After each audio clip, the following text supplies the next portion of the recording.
Assalamualaikum warahmatullahi wabarakatuh. Selamat siang, selamat malam, dan selamat sore untuk kita semuanya. Masih bersama Bang Ji di channel Perdana Media, channelnya informasi pendidikan dan seputar teknologi. Baik Bapak Ibu semuanya dan rekan-rekan semuanya, hari ini kita akan belajar dan mengevaluasi tentang bagaimana menjalankan atau mensukseskan ANBK dengan memahami dan mengetahui langkah-langkah dalam melaksanakan tugas proktor, terutama di proktor browser. Sebagai seorang proktor, kita harus tahu, apalagi kita menggunakan mode full online, maka syarat utamanya adalah jaringan kita. Maka pagi sebelum dimulai, sebelum peserta kita hadir, maka syarat utama yang perlu dilakukan seorang proktor adalah mengetahui kecepatan bandwidth internet yang kita miliki untuk kegiatan ANBK. Caranya seperti apa? Yuk cekidot langsung ke web atau browser Chrome yang ada. Sini langsung ketik saja test speed ya. Dan pilih yang ini, Speed Okla. Nah, kita klik mulai. Kita tunggu hasil test speednya.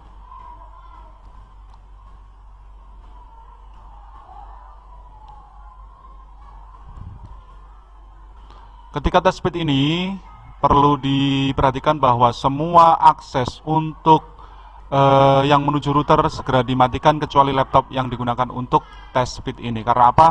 Untuk bisa mengetahui bandwidth secara real. Jadi untuk kabel LAN yang menancap untuk kamera CCTV atau untuk router lain yang selain bukan di ruang ANBK segera dimatikan atau diputus terlebih dahulu agar nantinya bisa fokus untuk kegiatan ANBK. Nah, ini hasilnya sudah terlihat ya. Terlihat rekan-rekan semuanya bahwa pingnya 11, untuk unduhnya 29 dan unggahnya 18. Kita lihat nilai terendah dari hasil unggah dan unduhnya. Ketika ada unggahnya 18 dan unduhnya 29, maka kita ambil keseluruhan, artinya internet kita adalah 18. Itu sudah memadai untuk 15 laptop, karena 15 laptop yang dibutuhkan adalah 12 Mbps, baik unggah maupun unduhnya. Jika melebihi tidak masalah, jika kurang itu yang bermasalah.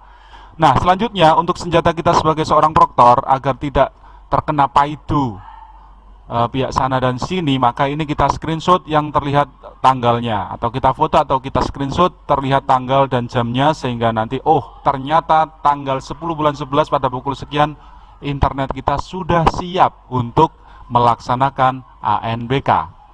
Nah, langkah selanjutnya sudah kita screenshot dan kita simpan, maka kita masuk ke aplikasi Proktor Browser. Sebelum siswa atau peserta masuk, itu syarat wajib kita membuka aplikasi Proktor Browser.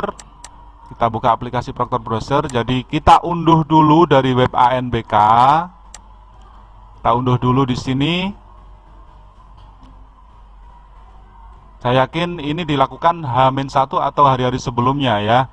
Jangan sampai waktu pelaksanaan baru mengunduh, karena aplikasi exam browser yang digunakan untuk peserta itu harus di-copy satu persatu ke laptop peserta. Unduhnya di bagian dashboard, di sini ada folder, itu mengunduhnya di bagian itu. Nah, setelah itu bentuknya, hasil unduhannya adalah seperti ini, masih bentuk RAR. Jangan langsung dijalankan seperti ini, karena tidak akan sempurna atau bahkan trouble. Harus diekstrak dulu pakai aplikasi apapun, boleh 7zip, boleh WinZip, boleh WinRAR. Nah, setelah diekstrak, bahasanya istilahnya adalah ekstrak, muncullah folder ini. Kalau yang exam ya muncul exam, proktor. Nah, kita buka Proktor Browser. Isinya seperti ini. Jangan lupa untuk mengecualikan di pengaturan antivirus yang sudah kita bahas di link yang sudah ada, di link yang lain.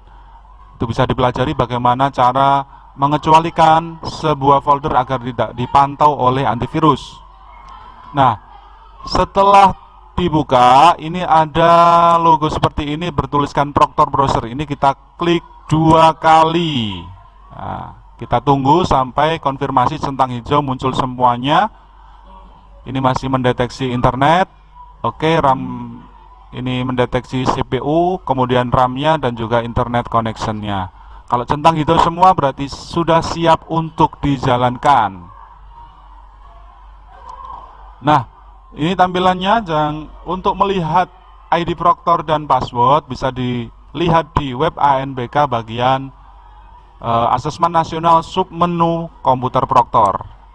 Nah, ini saya coba masuk. Untuk agar lebih valid, jangan diketikkan manual ya, bisa di copy paste dengan Ctrl C, Ctrl V.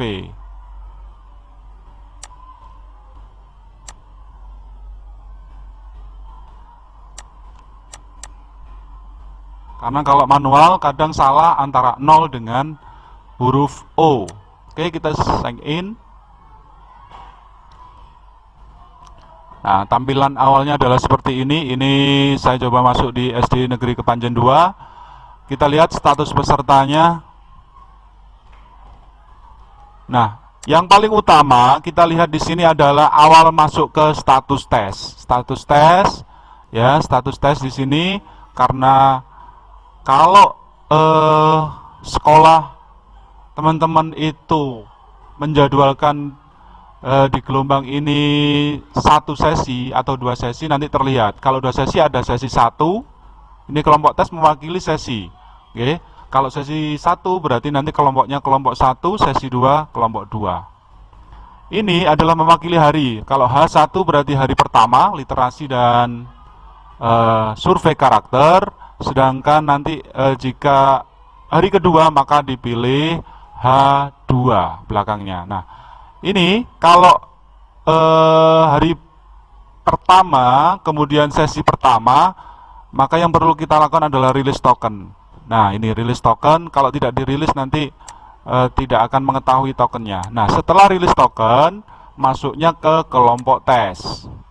Nah, di kelompok tes kita lihat, ya, kita lihat dulu, pilih yang non aktif, jangan yang pilih aktif, ya, pilih aktif.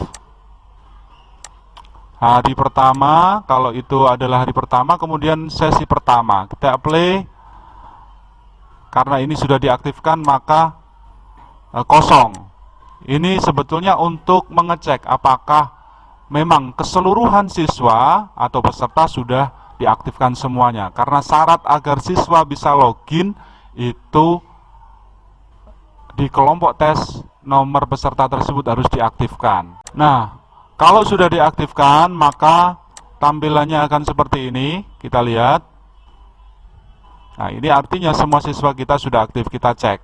Kalau perlu kita tampilkan di tampilan ini 25, karena bisa jadi per sesi kita adalah lebih dari 10. Kita cek semuanya, oh ternyata peserta kita sudah aktif semuanya.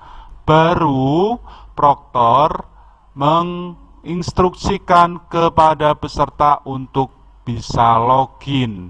Nah, jadi jangan sampai Bapak Ibu Proctor belum mengaktifkan peserta di menu kelompok tes, tapi sudah menginstruksikan kepada siswanya atau pesertanya untuk login, maka akan tertolak.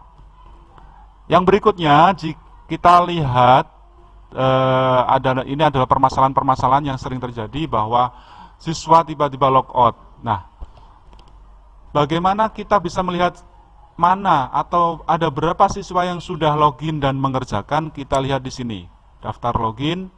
Ini artinya ada 1 siswa yang login. Oke, di sini siswa ada satu siswa yang login. Dan kita lihat untuk melihat status peserta, ini kita lihat di sini. Oh, ternyata ini selesai semua. Ya, sudah selesai. Kita tambahkan misalkan 25 ini, dan yang sedang mengerjakan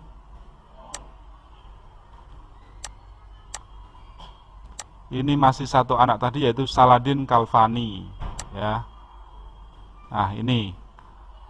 Oke. Jika ada permasalahan, tiba-tiba siswa logout atau berhenti dan diminta login lagi, maka jangan login dulu siswanya. tapi kita reset dulu siswa tersebut. Kenapa? Karena nanti akan trouble. Ada pesan bahwa user tersebut sudah login, seperti itu. Kasihan. Jadi sebelum kejadian itu terjadi, artinya siswa itu mengulang-ulang terus, maka kita harus paham, ketika siswa atas nama Saladin Kalvani ini tiba-tiba logout atau terjadi trouble, segera kita reset dulu sebelum dia login lagi. Caranya kita centang ini, ya. Kita lihat, oh Saladin Kalvani ini nomornya ini, kita centang. Tapi misalkan di sini banyak nomor peserta yang masih mengerjakan, maka itu jangan dicentang semuanya, jangan centang di sini semuanya, karena nanti ketika direset, otomatis siswa tersebut akan logout. Nah, kita reset peserta yang diperlukan saja. Misalkan Saladin ini terjadi kasus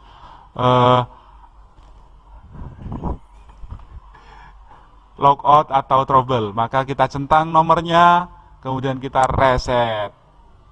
Nah, seperti itu, hilang, dan dia baru bisa login kembali. Itu adalah seputar troubleshootingnya untuk mode full online. Jadi reset. Sekali lagi, jadi status tes di sini adalah untuk merilis token. Token itu rilisnya untuk tahun ini tepat waktu, bahkan lebih mundur kadang 10 menit. Kalau tahun lalu beda, 30 menit sebelum jadwal sudah rilis. Nah, ini dipelajari atau dievaluasi oleh Push Manager, ternyata banyak yang maju sehingga sekarang token rilis tepat waktu bahkan mundur 10 menit. Setelah ini sudah rilis, itu artinya siswa sudah mulai bisa mengerjakan, maksudnya waktunya sudah bisa mulai mengerjakan. Tapi syaratnya di kelompok tes harus diaktifkan dulu. Kita cross check di sini, pilih nonaktif H1, kemudian ini kelompok 1, apply. Ternyata kosong, oh berarti sudah aktif semua. Belum yakin, kita cek, dipilih aktif, apply. Nah, ini kelihatan bahwa nomor sekian itu posisinya atau statusnya sudah aktif. Ketika posisinya sudah aktif, maka berarti Ananda atau peserta ini sudah bisa login dan mengerjakan. Dan jangan lupa token di sini di-share. Kalau tidak ada proyektor, maka ditulis manual di papan tulis. Oke, itu sedangkan untuk ketika selesai, maka ini ya, jangan lupa laporan pengelolaan. Kode tesnya H1, apply, kemudian cetak. Oh, ini diisi nama proktornya, pengawas, nama penanggung jawab, baru bisa cetak. Anda tidak dapat mencetak laporan karena masih ada peserta yang mengerjakan tes. Betul. Siapa? Saladin tadi. Ketika keseluruhan siswa belum selesai, maka laporan pengelolaan belum bisa dicetak. Oke. Dari sini semoga penjelasan ini bisa dijadikan pengalaman dan juga informasi wawasan, sehingga nantinya saat pelaksanaan ANBK utama berjalan dengan sukses, tidak ada yang bingung tentang reset, pengaktifan, kemudian trouble, logout sendiri, dan seterusnya. Terima kasih, demikian info yang bisa kami sampaikan. Assalamualaikum warahmatullahi wabarakatuh.